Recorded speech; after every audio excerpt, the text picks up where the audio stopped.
নমস্কার।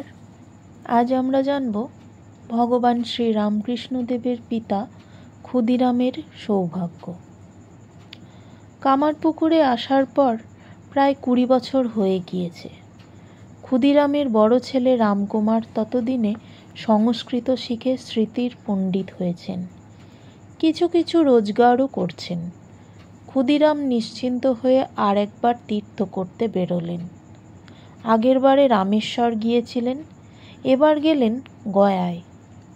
সেখানে অদ্ভুত এক স্বপ্ন দেখলেন গয়ার মন্দিরের গদাধর রূপে ভগবান তাকে দেখা দিয়ে বলছেন, আমি তোমার ঘরে যাব, তোমার ছেলে হয়ে যাব।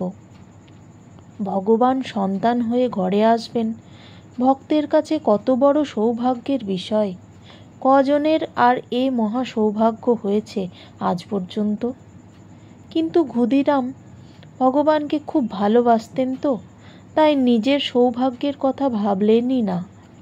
ভগবানের কষ্ট হবে এই কথাটাই বড় হলো তার কাছে।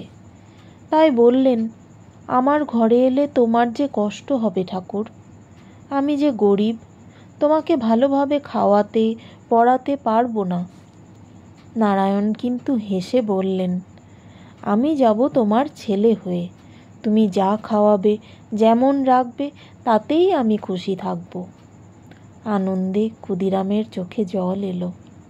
পরম আনন্দে বিভোর হয়ে ক্ষুদিরাম দেশে ফেরার পথ ধরলেন। গয়াধামে গদাধর ক্ষুদিরামে কন, পুত্র হয়ে গৃহে তব করিব গমন।